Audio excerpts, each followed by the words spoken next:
With their population once in the millions, elephants now face the most devastating poaching epidemic they've ever known. The heroes that protect them are straining harder than ever to stave off the growing threat of extinction.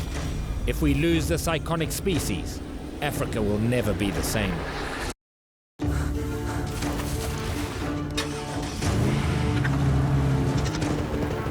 When people and animals collide, things are never simple. In this wildlife-human conflict, I'm often called in to seek out the truth, to find out what's really happening on the front lines, and identify the heroes who are making a difference. My name is Ivan Carter, hunter, conservationist, and wildlife investigator.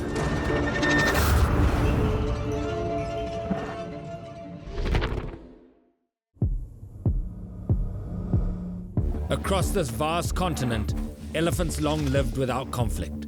Their great size and strong group dynamics made them difficult prey for even the fiercest of predators. But there is one species that these mighty pachyderms have learned to fear: man. Elephants are poached for their ivory tusks, which are sold into a billion-dollar Asian black market. With a single pair of tusks worth upwards of $100,000, an elephant is now killed for its ivory every 15 minutes. As their numbers plummet, the future of these gentle giants becomes increasingly fragile. But in the face of this devastation, some properties are making a stand. Kutada 11, an isolated region in the Zambezi River Delta of Mozambique. My old friend, Mark Haldane, is the concessionaire here, a man who's dedicated his entire life to the protection of this land and the species that live under his care. But Mark's success has been hard-earned. He has personally trained and fielded one of Africa's most feared and effective anti-poaching teams. Only now, they're busier than they've ever been. And for the first time in years, Kutada 11's elephant population is dropping. Today, Mark wants to show me why. So we head out, deep into the heart of his property. Oof, Mark, without a machine like this, how would you even get in here? Without a machine like this, you or me or a poacher or anyone is not going to be able to get in here. No, you're absolutely right, Mark. A large portion of Kutada 11 is swampland, covered in thick papyrus. This extremely dense vegetation is often 10 to 15 feet high, and the ground in the wet season is covered in deep water. But each year, large herds of elephants migrate here. They have learned over time that this is a place where man cannot pass. Unless you've got the right vehicle. This papyrus goes on for 45 kilometers to the coast, on and off all the way through. This is what protects our elephants. These elephants forever must have known that nobody can get in here.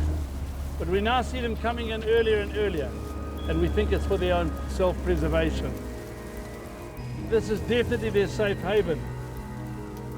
While the thick papyrus serves as a unique natural sanctuary, not all the elephants who migrate here come out unharmed.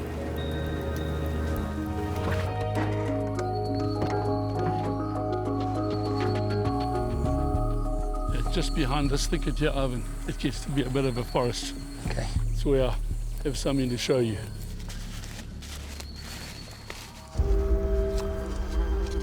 I'm sure you've seen many poached elephants before, but this one's different. How so, Mark? We found the ivory in this carcass, as we have with most of the elephants that come in here. In poached elephants? In poached elephants. Why are they not taking the ivory? You saw how hard it has been for us to get in here. Poachers don't have that equipment. It's my personal belief that if elephants are harassed, shot at, or wounded like this poor chap, they gravitate towards the swamps. The poachers that committed this crime likely did so outside of the operational range of Mark's team. Having wandered in here wounded, this elephant has nonetheless become Mark's concern. Man, Mark, this is horrific. Ivan, let me explain a bit here. Just look at this. This is a baby elephant. Look at the size of his feet. Sam, they don't deserve this, Mark. Look at his shoulder here. He had a bullet stuck in the bone, a broken shoulder. It's bone on bone. It's worn down. He's walked for miles with that injury. Till he just couldn't walk another step. Imagining the pain and fear this young elephant endured in its final hours, I'm compelled to offer what assistance I can. Stop to say. Ivan, from my side, we're doing all we can within our block, but we'd accept any help we can. You think that these things are being shot right on the edges of the swamp? I believe these elephants are coming 60 to 70 kilometers outside of our borders where they have no protection. What's your hunch? Where do you think that they might be coming from? I think they're coming from the northeast. Really? This time of year, the dry season, my anti-poaching's darn important here. I need to spend all the hours I can on the ground here within my blocks. Yeah. How about I give you one of my old cruisers? It's not going to be very smart, but you and Livy can go and have a look. No, that'd be great, Mark. And please share with us what you find. Well, if you don't mind, I'd like to take you up on that, and maybe we can all be a little bit more effective in this fight if we can get a bit more knowledge, you know.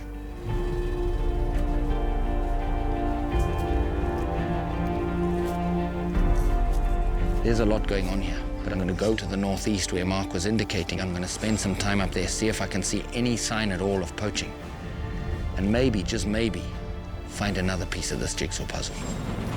So my good friend and master tracker Livy and I head to the outskirts of Qatada 11, far from the protection of the papyrus and a long way from Mark's security teams.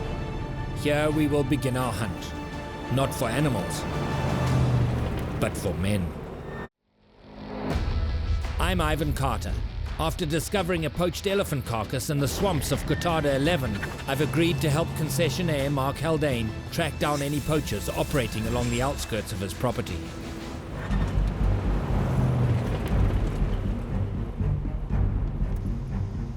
I'm joined by my good friend and master tracker Livy, whose skills and experience will be indispensable on this dangerous mission. It's an old sign. It's several weeks ago that elephant came from this area. These people, that might have been a one-off incident, or this may be an area that they operated. Livy's on the back. We're keeping an eye out for any fresh human sign. I think a good way to start is exactly what we're doing now. Just rolling the tires slowly, getting a feel for the area, looking for tracks, looking for sign. We'll do some walking, we'll follow some of these game trails, and hopefully sooner or later, we'll see or hear or discover something that can take us to the next step.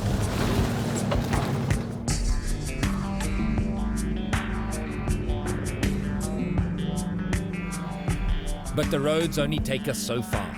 The elephants here typically travel deep in the bush. So in the late afternoon, we leave the vehicle to conduct a more thorough search, on foot. In poacher territory, safety is our primary concern.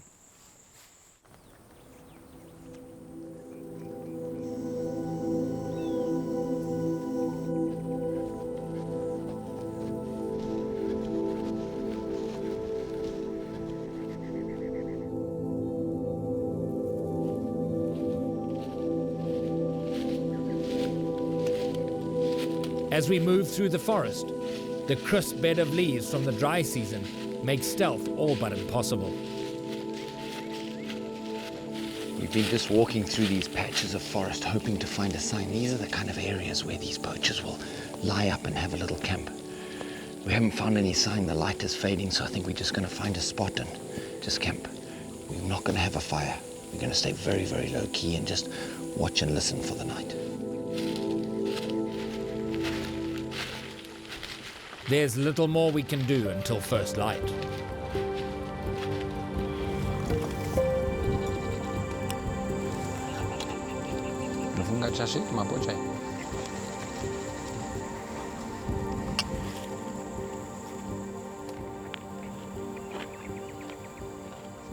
Sure.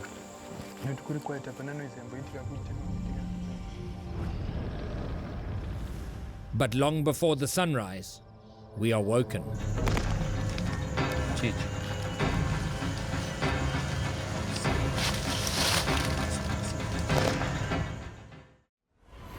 In search of elephant poachers, my master tracker Livy and I are camped out in the bush, deep in eastern Mozambique.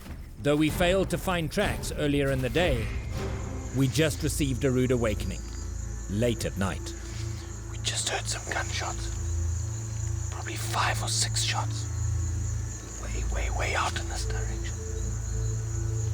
There again, maybe there.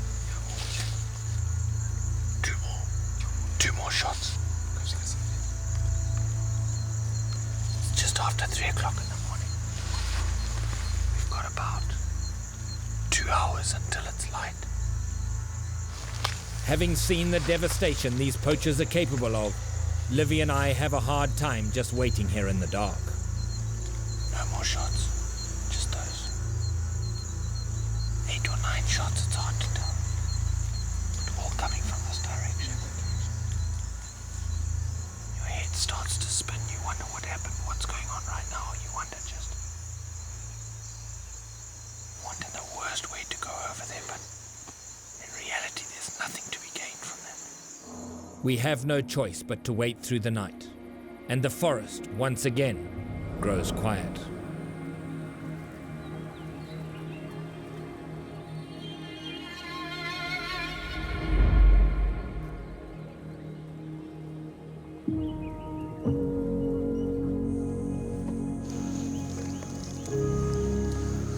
Yeah, it's been a long night. Neither of us have slept since the gunshots. Just waiting for enough light to start moving around. And in this kind of area, you've always got early morning mist, so you've got limited visibility. If they have got an elephant, it takes a long time to chop out the ivory. They might still be there. But we've got to find that, and it's pretty much a needle in a haystack scenario at this stage.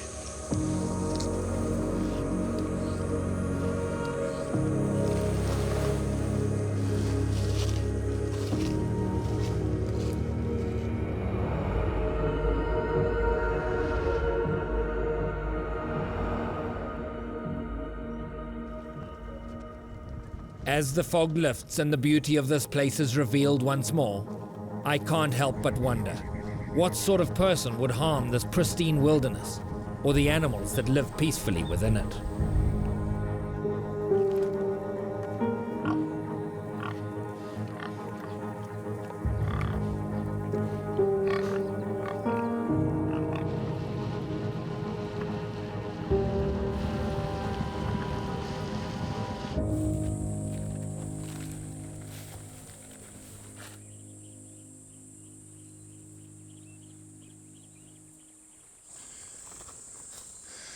No tracks, eh, Livy? No tracks, eh? I can't even see anything yet now.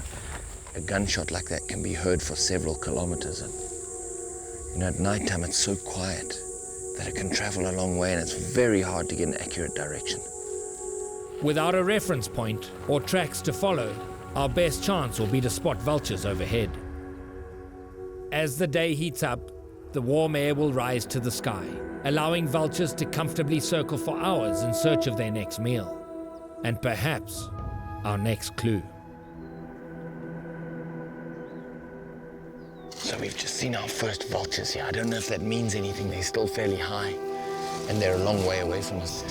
Vulture, they say, can read newsprint at the distance of a mile. So they've got incredibly good eyes. Hopefully they'll see if there is something dead out there.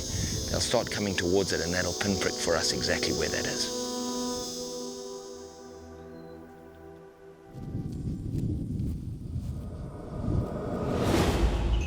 It's not long before more vultures fill the sky. Now the only question is, will they lead us anywhere? Here we go, right there.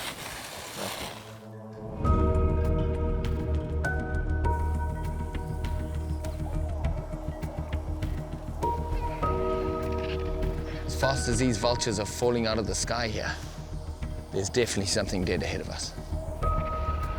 They begin to congregate over one particular patch of forest. Moving in beneath the circling flock, Livy and I soon see what it is that's captured the attention of these hungry scavengers.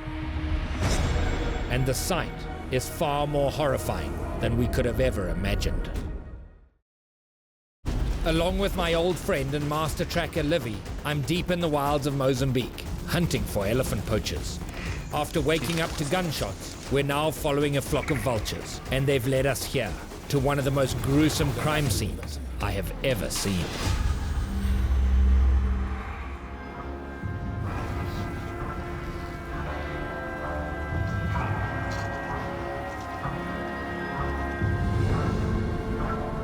This is what those gunshots were.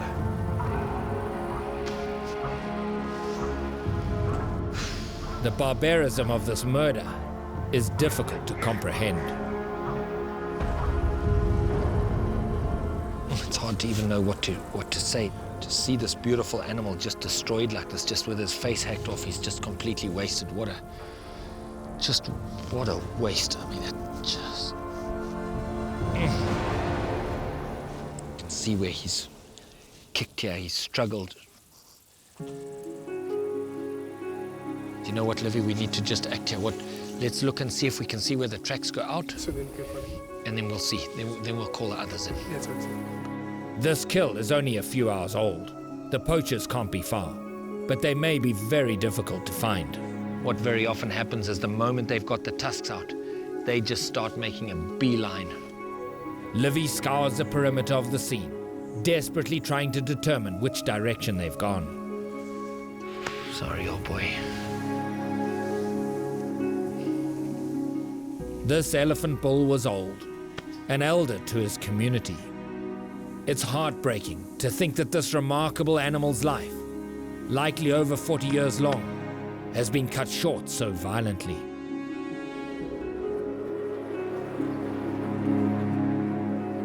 Look at this, just chunks of bone just flying into the air as these guys just hack this old elephant's face off. This is just going to carry on. It's going to carry on until the elephants are finished. This has got to stop. We've got... On the ground. Zoka. He's found the tracks. He's found the tracks of where these guys have left. Can you see that? Is this a boot here? Yeah, it's a boot. As we start to track, the subtle human prints are quickly overwhelmed by another far more obvious track. Elephants, lots of them, and all running away from here. So what we've done is decided to follow this group of elephants where it's run away, and you know, as harsh as it is to see a bull like that, we've just got to make sure the rest of this group is okay. Because they probably know that there's a possibility of getting a second one. They've shot that elephant bull.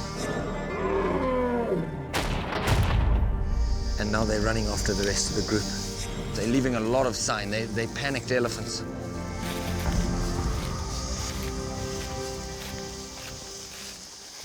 You can see from the sign that these elephants are still going as fast as they can go. These are stressed elephants, and my major concern is that possibly one of them might be wounded, or even more. And here it is. Blood. You can see it's dried, obviously. The fact that it's this high, I would imagine as this elephant has run past, this leaf has scraped its rump or its side or its shoulder. I don't know where it's actually wounded.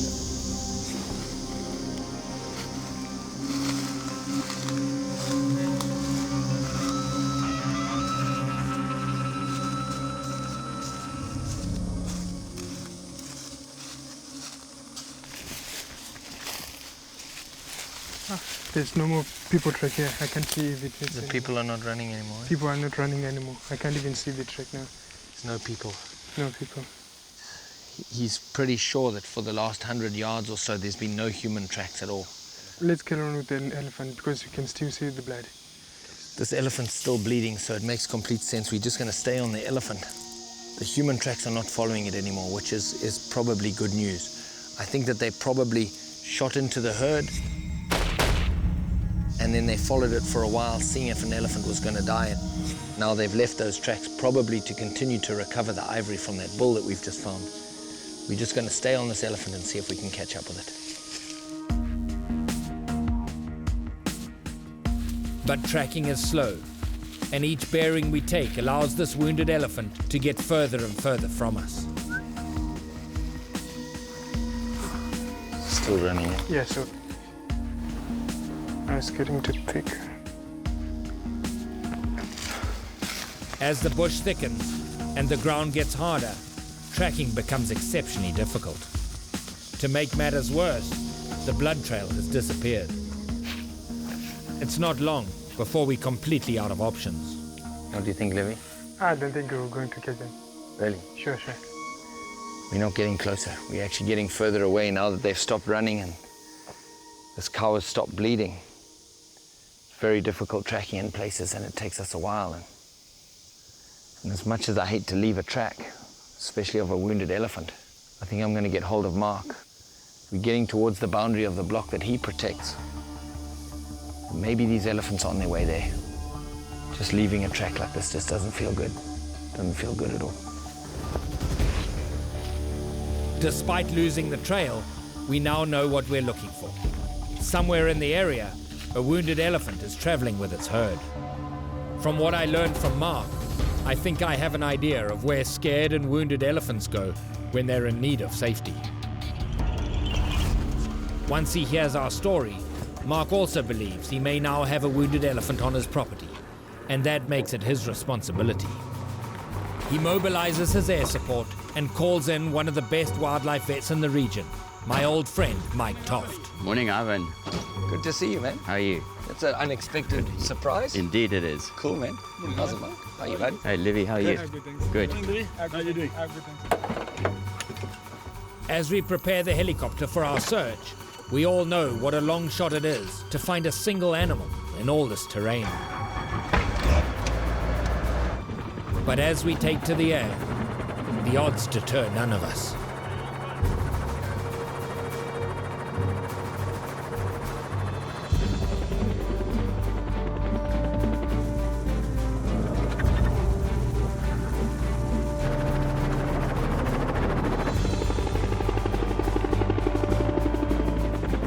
I guide Mark to the location that Livy and I lost track of our wounded elephant.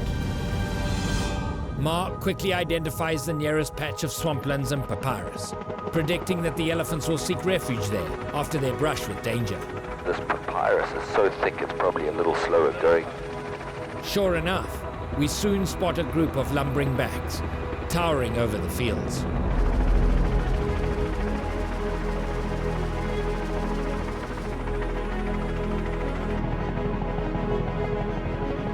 Let's try and get them out of this papyrus, sir.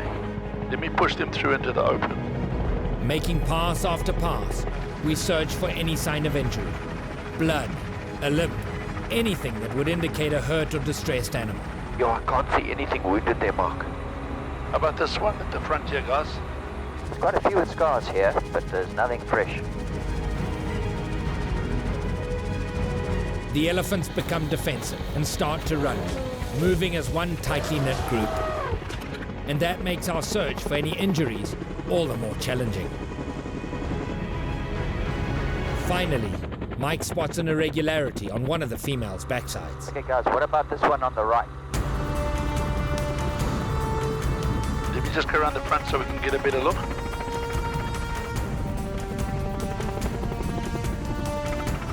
It's the wounded elephant. A closer look and he confirms it's a bullet hole, fresh. Right, good to go. Before the herd regroups and we lose sight of her in the shuffle, Mike loads his dart gun and takes aim. After discovering a fresh poaching incident in eastern Mozambique, Livy and I have tracked a wounded elephant back to its herd. And now we're airborne, with property concessionaire Mark Haldane and wildlife vet Mike Toft trying to tranquilize her so that we can treat the injury. Okay, guys, what about this one on the right? Let me just go around the front so we can get a better look.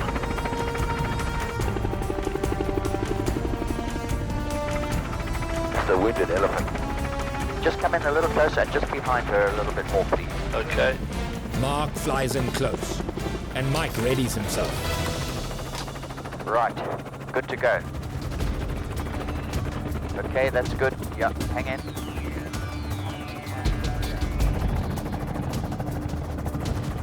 Okay, hang in there, hang in.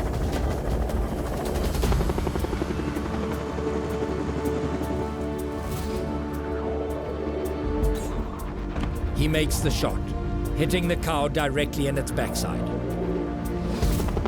Right, darts in. Perfect. It will only take a few minutes for the drugs to kick in. We must separate the wounded cow from her herd before she goes down. As we attempt to divide the group, the elephants refuse to separate. They're going straight towards anti-poaching.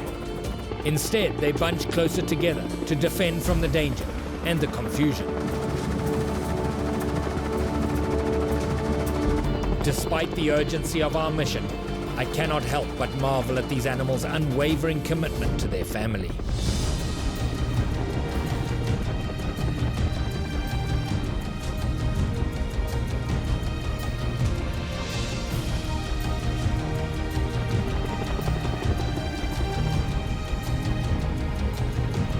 She looks fine, eh, Mike? Looking beautiful, yep, looking great. As the drug starts to take effect, we make a decisive push to drive the herd away from the wounded cow. I'll cut her off.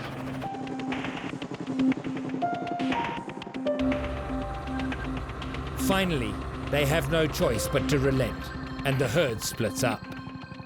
I'll chase them off and keep the rest off. Then can I land next to her, Mike? Yep, get me down, let me get out. Well done, Mark, thanks, eh? Well done, guys. Mark gives them a final push,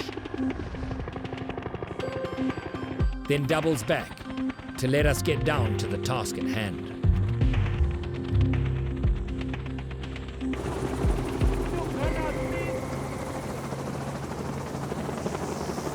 The elephant's safety is paramount. The first step will be to make sure she's healthy and stable.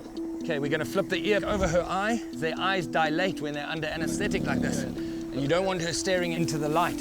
What Mike's doing there is just straightening out the trunk. Very important. Elephants can't actually breathe through their mouths, so it's really important that that trunk is straight, that her airway is kept as unobstructed as possible so that she can easily breathe. Just like somebody on an operating table, she's completely unaware of anything that's happening. Every step that we've taken is for the well-being of this elephant. Let's have a look at this wound. With our patient stable, Mike begins to assess the extent of her injury. And it's exactly what we were thinking. Yeah. It looks like it travels this way. And she seems otherwise healthy, outside of this. She's not looking in bad condition, so I don't think that we're in trouble here. Though the bullet is irretrievably deep in her flesh, it's a relief to discover that it's missed all of her bones and vital organs.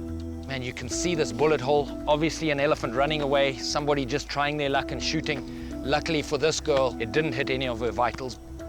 Out here in the field, Mike simply doesn't have the time nor the tools to remove the bullet itself. Listen, we're limited in the sort of conditions that we work in as to what we can do. You can't do surgery on an animal this size. Yeah. Certainly not without very sophisticated equipment. So what we're going to do is we'll clean this up, put some antibiotics in. 95% of them heal without too much problem. Mike cleans the wound thoroughly, then covers it with a blue antiseptic to prevent infection before injecting her with an antibiotic as a final precaution. Well, we've done what we can for this elephant. This wound is looking a whole lot better than when we started. Our patient will live, and the small piece of metal left in her body will be little more than a benign reminder of man's cruelty and greed. With our operation complete, Mike administers the reversal drug, and in minutes the effects of the tranquilizer will be completely neutralized.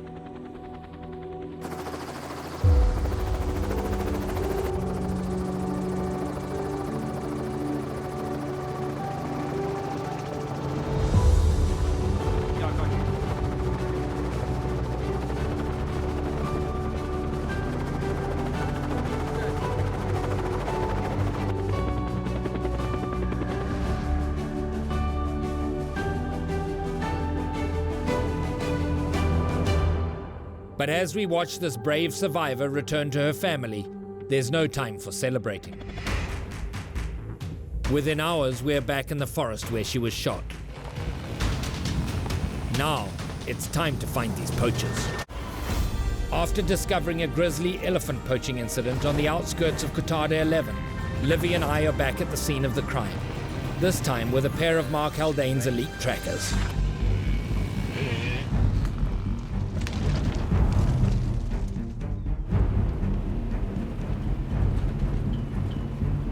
So Mark, in about another kilometer, we're gonna stop where these tracks are. You know, the other day we made a conscious decision to follow the elephant rather than following the people based on the fact that the elephant was potentially wounded. Now that we've dealt with the elephant, it's time to get back onto the human tracks and see what we can learn from that. And so I'm out here with Mark, with a couple of his best trackers, and with a bit of luck we'll be able to find something.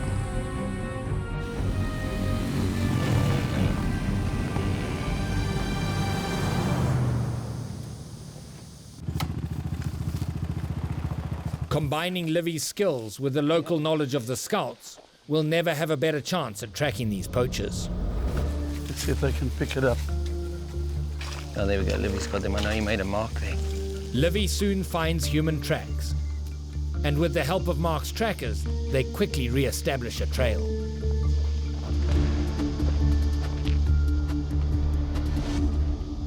As expert as our team is at spotting tracks, these poachers know how to stay hidden. Now the trackers have fanned out. They've lost the tracks as this thick grass came here. They're all just looking in a different direction. I hope this is not where this journey ends.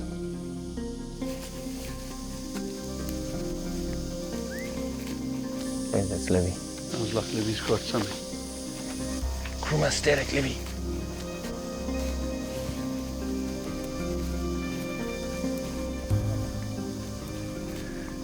They've lost the tracks up there, but now they're down in this riverbed a little bit further away from where we lost them.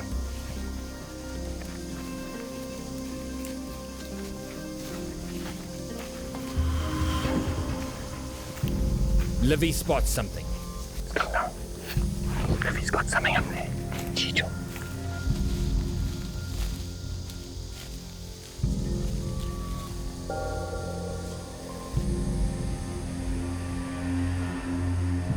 A campsite, empty at first glance. With no sign of movement, No one there. Mark gives the order to approach. Come on, guys.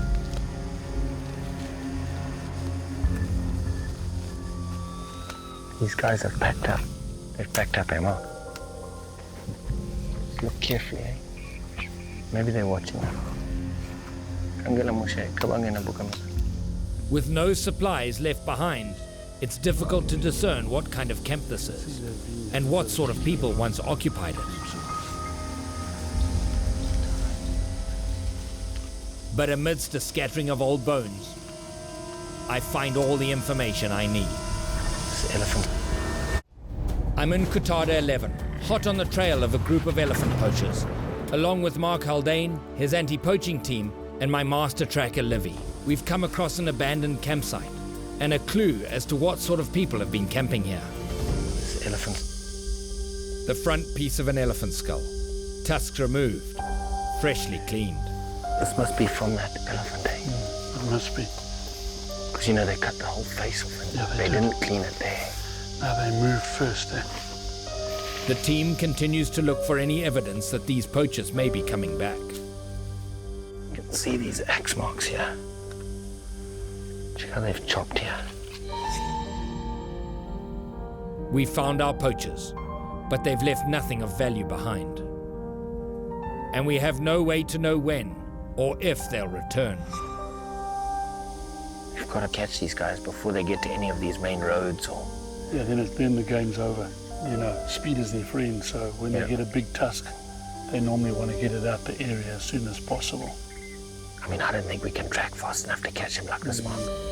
It seems like another frustrating dead end, until Livy spots something in a nearby thicket.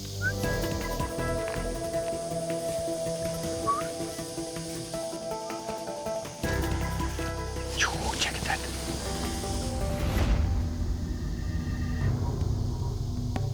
A large elephant tusk does not go easily unnoticed.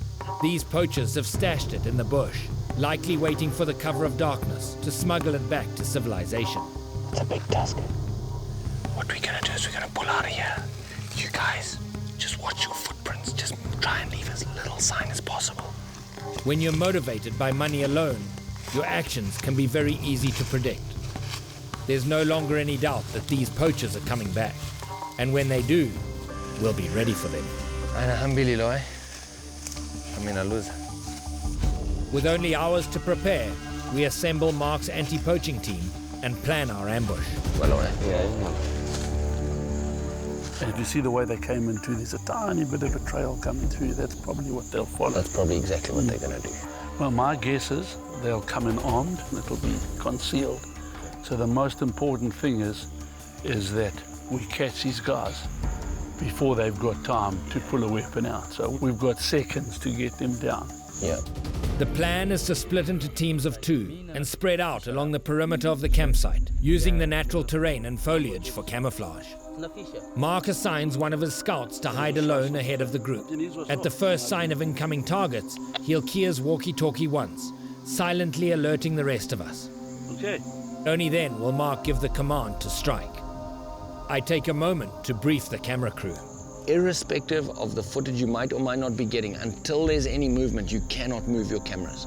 Wait until Mark shouts go, and then you're free to roll as much as you need. But until that point, roll, but get yourselves in a position in your ambush that you are absolutely hidden. Yeah, please, guys. With the plan set, the team gets ready, carefully building our camouflage and digging in for the day.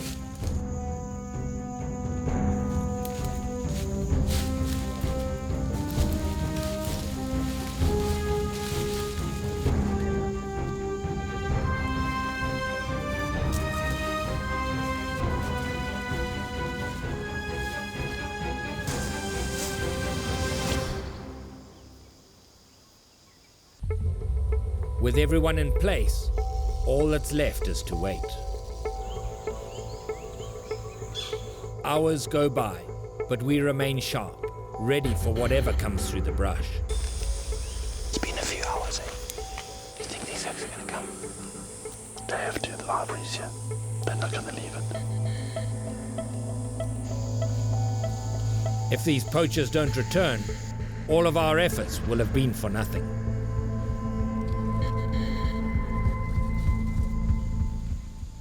Suddenly, a single static pulse over the radio. Carter's War would like to thank the following people and organizations. Without their help, this program would not be possible.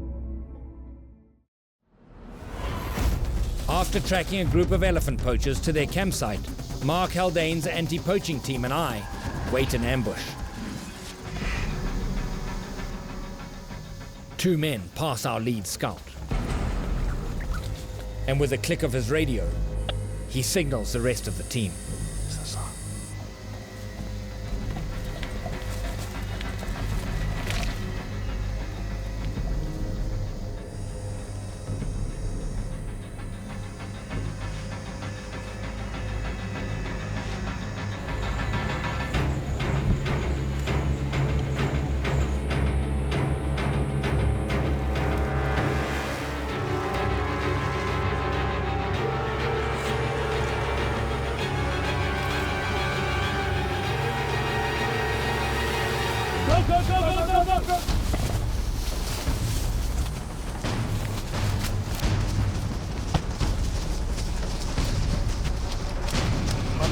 Give me that, let me give me that.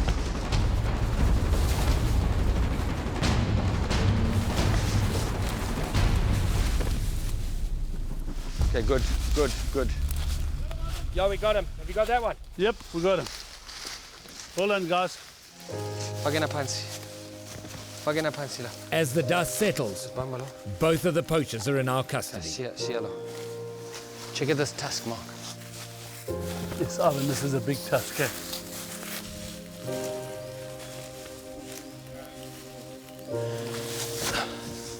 That's a tusk, eh? Hey, they don't come like that very often, eh? Well done, Ivan. Good deal, but well done to you guys. Hey, thank you very much, man. That goes a long way. You know, if this can happen amid all of the anti-poaching teams across Africa, Mark, yours, your neighbors' neighbors. Yeah, we've got a chance of stopping this. I think we can give these elephants hope. Yeah, I believe we can. You know, you look at these guys lying here, and as you look at them, you've got to remember the death and the destruction that they've wrought on our wildlife. This is real. This is not make-believe. 100,000 elephants in the last 3 years have died at the hands of people like this. and this needs to stop. With 30,000 African elephants still being poached every year, it's easy to feel that our efforts today don't amount to much.